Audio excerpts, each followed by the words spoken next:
Hello दोस्तों, नमस्कार। मैं doctor BS Kumar, psychiatrist and your mental health coach. आप देख रहे हैं डॉक्टर माइंड फिट। दोस्तों, हमने एक बहुत ही लाजवाब सीरीज स्टार्ट कर रखी है, सीबीटी फॉर एंजाइटी। यानी आपको एंजाइटी से पूरी तरह ठीक होना है, एंजाइटी से कंप्लीटली यदि बाहर निकलना है तो ये सीबीटी की सीरीज जो है स्पेसिफिकली एंजाइटी के लिए और ये आपके लिए। दोस्तों, अभी तक हमने 7 एपिसोड कंप्लीट किए, ये हमारा 8वां एपिसोड है। अभी लास्ट एपिसोड में हमने डिस्कस किया था कि कैसे हम अपने आप को रिलैक्स करें, कैसे हम माइंडफुलनेस के साथ में खुद को रिलैक्स करें। आज है एपिसोड नंबर 8। एपिसोड नंबर 8 यानी आज के एपिसोड में हम एक बहुत इंपॉर्टेंट कॉन्सेप्ट डिस्कस करने वाले हैं। इस कॉन्सेप्ट से, इस प्रैक्टिस से आप एंजाइटी, यहाँ तक कि एंजाइटी के साथ साथ में डिप्रेशन से भी बड़ी आसानी से बाहर निकल सकते हैं। दोस्तों, तो ये वीडियो है कुछ मिनट का, बहुत इंपॉर्टेंट वीडियो होने वाला है। आप लास्ट तक बने रहिए और इसको कंप्लीटली देखिए और इसको प्रैक्टिस कीजिएगा। ठीक है। अच्छा दोस्तों, जब आपको एंजाइटी होती है या फिर आपको डिप्रेशन होता है तो आप क्या करते हैं? आपका मन नहीं करता बेड से बाहर निकलने का, आपका मन नहीं करता वो पर्टिकुलर काम करने का। आपका मन करता है कि हाँ, जिस चीज़ से आपको एंजाइटी हो रही है आप उससे बचें और आप वो सिचुएशन में नहीं जाए या फिर वो आप काम नहीं करें। आपका मन नहीं करता एक्सरसाइज करने का, अल्टीमेटली आपका मन नहीं करता कोई भी पर्टिकुलर काम करने का और आपका मन करता है कि हम उस चीज़ को स्किप करें। जब भी एंजाइटी होती है दोस्तों, तो एंजाइटी में होता क्या है कि जिस चीज़ से एंजाइटी होती है, व्यक्ति उस सिचुएशन से या फिर उस पर्टिकुलर चीज़ से वो भागने की कोशिश करता है, भागने की कोशिश करता है। ठीक है? भागने की कोशिश करता है यानी उसको स्किप करने की कोशिश करता है, उस सिचुएशन से एस्केप करने की कोशिश करता है। अब जितना वो एस्केप करता है, उतना उसकी प्रोडक्टिविटी कम होती है, उतना उसका एंगेजमेंट उस पर्टिकुलर एक्टिविटी में कम होता है, तो लर्निंग होगी ही नहीं। जब लर्निंग नहीं होगी तो उसका कॉन्फिडेंस डाउन होगा। जब कॉन्फिडेंस डाउन होगा तो अगली बार उसको जब वापस परफॉर्म करने की जरूरत पड़ेगी तो उस टाइम पे because of lack of confidence वापस से उसको एंजाइटी स्टार्ट होने लग जाएगी, आत्मविश्वास की कमी की वजह से उसको वापस से एंजाइटी होने लग जाएगी। तो ये पूरा का पूरा ना एक चक्र स्टार्ट हो जाता है जिसको हम बोलते हैं एंजाइटी का नेगेटिव साइकिल। अब होता क्या है, चलो इसको समझते हैं अपन। एंजाइटी का नेगेटिव साइकिल, इसको हम बोलते हैं एंजाइटी का नेगेटिव साइकिल, इसको बोलते हैं एंजाइटी का नेगेटिव साइकिल। अब मान के चलो आपको किसी भी सिचुएशन से आपको एंजाइटी है। आप क्या करेंगे? आप उसको अवॉइड करने की कोशिश करते हैं, आप उसको अवॉइड करते हैं यानी आप उससे भागने की कोशिश करते हैं, आप उससे भागने की कोशिश करते हैं। जितना आप भागोगे उतना आपका इन्वॉल्वमेंट उस एक्टिविटी में कम होगा, तो आपकी लर्निंग कम होगी। लर्निंग कम होगी तो आपका कॉन्फिडेंस और डाउन होगा। कॉन्फिडेंस डाउन होगा तो आपको और ज़्यादा ओवर थिंकिंग होगी, और ज़्यादा ओवर थिंकिंग होगी मतलब आपको और ज़्यादा एंग्जाइटी होगी। उदाहरण के लिए मान मान के चलिए आपको प्रेजेंटेशन देनी है, लेकिन प्रेजेंटेशन देने के लिए आपको स्टेज पे जाना पड़ता है और आपको स्टेज से ही डर लगता है, स्टेज से आपको एंग्जाइटी होती है, लोगों के सामने कुछ भी बोलने से आपको एंग्जाइटी होती है। तो आप क्या करोगे? आपका माइंड बोलेगा कि हाँ यार, इससे कैसे जैसे भी बचो, इससे कैसे जैसे भी भागने की कोशिश करो। तो आप उस पर्टिकुलर सिचुएशन से भागने की कोशिश करते हैं। जब बच जाते हैं टेम्परेरीली, कुछ 1 या 2 दिन के लिए, तो आपको रिलीफ लगता है, हाँ मजा आ गया, चलो मुझे नहीं देनी पड़ी प्रेजेंटेशन और मैं बच गया। लेकिन होता क्या आखिरकार, आपको प्रेजेंटेशन नहीं देनी पड़ी तो आपका एकेडमिक इन्वॉल्वमेंट कम रहा, आप उसमें कम इन्वॉल्व रहे, जिसकी वजह से आपका लर्निंग हैम्पर हुआ, जिसकी वजह से आप अच्छे से चीज़ें सीख नहीं पा रहे। और यदि आप उस पर्टिकुलर फील्ड में रहना चाहते हैं, फिर कुछ अच्छा अचीव करना चाहते हैं, तो आपको आगे जाके प्रेजेंटेशन और देनी पड़ेगी। लेकिन पिछली प्रेजेंटेशन आपने नहीं दी थी और उसकी वजह से आपकी लर्निंग कम हुई। लर्निंग कम हुई तो कॉन्फिडेंस कम रहेगा, कॉन्फिडेंस कम रहेगा तो अगली बार वापस से आपकी एंजाइटी पहले से भी ज़्यादा बढ़ जाएगी। तो ये हुआ क्या है कि ये एंजाइटी का एक नेगेटिव साइकिल स्टार्ट हो चुका है। अब ऐसा का ऐसा ही एक साइकिल डिप्रेशन में भी होता है।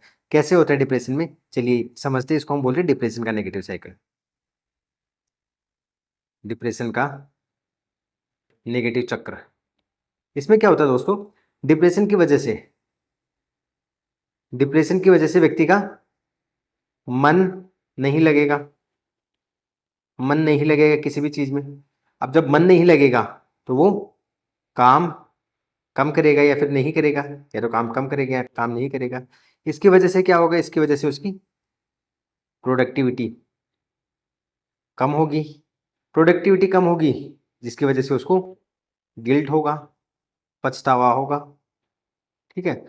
पछतावा होगा, उसकी वजह से उसको और ज्यादा डिप्रेसिव सिम्टम्स है। तो ये है डिप्रेशन का नेगेटिव साइड। अब दोनों में बहुत काम की चीज क्या है कि अल्टीमेटली प्रोडक्टिविटी कम हो रही है। एंजाइटी में भी प्रोडक्टिविटी कम हो रही है और डिप्रेशन में भी प्रोडक्टिविटी कम हो रही है। दोस्तों ज्यादातर केसेस में होता क्या है ना कि हमारा जो मूड है ना, हमारा जो मन है, वो हमें मोटिवेट करता है किसी भी काम करने के लिए।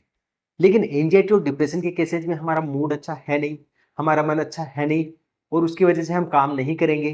काम नहीं करेंगे, हमारी प्रोडक्टिविटी कम होगी और हमारा मूड और ज्यादा खराब होगा, हमें और ज्यादा एंजाइटी होगी। तो इससे यदि हमें बाहर निकलना है, इससे हमें यदि बचना है, तो उसके लिए हमें क्या करना है। यहाँ पे देखिए, क्या एंजाइटी होना या नहीं होना आपके हाथ में है? जी बिल्कुल भी नहीं। क्या अवॉइड करना आपके हाथ में है? जी हाँ बिल्कुल भी है, बिल्कुल है। अवॉइड यदि हम नहीं करेंगे तो हमारी लर्निंग अच्छी होगी, लर्निंग अच्छी होगी तो हमारा कॉन्फिडेंस अच्छा होगा, तो हमारे ओवर थिंकिंग कम होगी, तो हमारी एंजाइटी ठीक हो जाएगी। सिमिलरली डिप्रेशन के केसेस में, क्या डिप्रेशन आपके हाथ में है? जी नहीं। क्या मन लगना नहीं लगना आपके हाथ में है? बिल्कुल नहीं। क्या काम करना आपके हाथ में? यस, काम करना हमारे हाथ में। और जैसे ही हम काम करना चालू करेंगे, जैसे ही हम काम करना चालू करेंगे, इस काम वाले पार्ट को जैसे ही हम बढ़ाएंगे ना दोस्त, जैसे हम इस काम वाले पार्ट को बढ़ाएंगे, काम ज्यादा करेंगे, तो हमारी प्रोडक्टिविटी बढ़ेगी। हमारी प्रोडक्टिविटी बढ़ेगी, हमारी गिल्ट कम होगी। हमारा गिल्ट कम होगा तो हमारा डिप्रेशन कम होगा, हमारा डिप्रेशन कम होगा तो हमारा मन ज्यादा ठीक होगा, हमारा मन अच्छा होगा। तो दोस्तों एंजाइटी और डिप्रेशन के केसेस में हमें क्या करना है, हमें हमारी तरफ से किस तरीके से एफर्ट डालना है। बिहेवियरल एक्टिवेशन का वाकई में मतलब क्या होता है? बिहेवियरल एक्टिवेशन का मतलब होता है जनरली जनरली एंजाइटी और डिप्रेशन में मूड अच्छा नहीं होता है, मन नहीं होता है कुछ करने का, जिसकी वजह से हम काम नहीं करते, प्रोडक्टिविटी कम होती है, कॉन्फिडेंस डाउन होता है, गिल्ट बढ़ जाता है, उसकी वजह से डिप्रेशन एंजाइटी बना हुआ रहता है या फिर और बढ़ जाता है। अच्छा, हमें क्या करना है? हमें एंजाइटी, देखिए एंजाइटी और डिप्रेशन की वजह से क्या हुआ? एंजाइटी और डिप्रेशन की वजह से आपका मन ठीक नहीं था। मन ठीक नहीं हो तो आपने काम नहीं किया या फिर कम किया। अब काम यदि आपने नहीं किया, कम किया, उसकी वजह से क्या होगा? उसकी वजह से आपकी प्रोडक्टिविटी कम रही या फिर अच्छी नहीं रही। प्रोडक्टिविटी कम रहेगी, उसकी वजह से क्या होगा? आपका कॉन्फिडेंस डाउन होगा। कॉन्फिडेंस डाउन होगा, उसकी वजह से क्या होगा? आपको गिल्ट होगी, गिल्ट बढ़ जाएगी। गिल्ट बढ़ने और कॉन्फिडेंस कम होने की वजह से आपको एंजाइटी और डिप्रेशन आपका बना रहेगा। अच्छा, यहाँ पे क्या एंजाइटी और डिप्रेशन आपके कंट्रोल में है? नहीं। क्या मन आपके कंट्रोल में है? जी नहीं। क्या काम आपके कंट्रोल में? यस, काम आपके कंट्रोल में है। प्रोडक्टिविटी आपके कंट्रोल में नहीं है, कॉन्फिडेंस आपके कंट्रोल में नहीं है, गिल्ट आपके कंट्रोल में नहीं है। तो इस पूरे चक्कर में, पूरे साइकिल में सिर्फ और सिर्फ काम ही एकमात्र ऐसी चीज है जो आपके कंट्रोल में है, जिसको आप बदल सकते हो। आपको क्या करना है? इस साइकिल को नेगेटिव की तरफ से पॉजिटिव में शिफ्ट करना है। उसके लिए क्या करना है? उसके लिए हमें इस काम वाली चीज पे फोकस करना है दोस्तों। कैसे? मान के चलिए यदि अपन ने काम करना चालू किया, यदि हमने काम करना चालू किया, यदि हमने काम करना चालू किया, जैसे ही काम करेंगे हमारी प्रोडक्टिविटी बढ़ेगी। जैसे प्रोडक्टिविटी बढ़ेगी, कॉन्फिडेंस बढ़ना चालू हो जाएगा, गिल्ट कम होएगी। कॉन्फिडेंस बढ़ेगा तो हम डिप्रेशन से बाहर निकलेंगे, गिल्ट कम होगी तो डिप्रेशन से बाहर निकलेंगे। जैसे जैसे कॉन्फिडेंस बढ़ता जाएगा, वैसे वैसे हमारा एंजाइटी और डिप्रेशन हमारा कम होता जाएगा। जब एंजाइटी डिप्रेशन कम होगा तो मन हमारा और ज्यादा अच्छा रहेगा। मन और ज्यादा अच्छा रहेगा तो हम और ज्यादा काम करेंगे, और ज्यादा काम करेंगे, और प्रोडक्टिविटी की और कॉन्फिडेंस बढ़ेगा और गिल्ट कम होगी। तो हमने अल्टीमेटली क्या किया है? इस नेगेटिव साइकिल को पॉजिटिव साइकिल में कन्वर्ट किया है, और ये ही है बिहेवियरल एक्टिवेशन। दोस्तों सीबीटी मतलब कॉग्निटिव बिहेवियर थेरेपी। सीबीटी का मतलब होता है कॉग्निटिव बिहेवियर थेरेपी, तो उसमें बी का मतलब है बिहेवियरल थेरेपी। और ये जो कॉन्सेप्ट बताया ना मैंने बिहेवियरल एक्टिवेशन का, ये आता है बी वाले पार्ट में, बिहेवियरल थेरेपी वाले पार्ट। तो ये बिहेवियर को एक्टिवेट करना है हमें।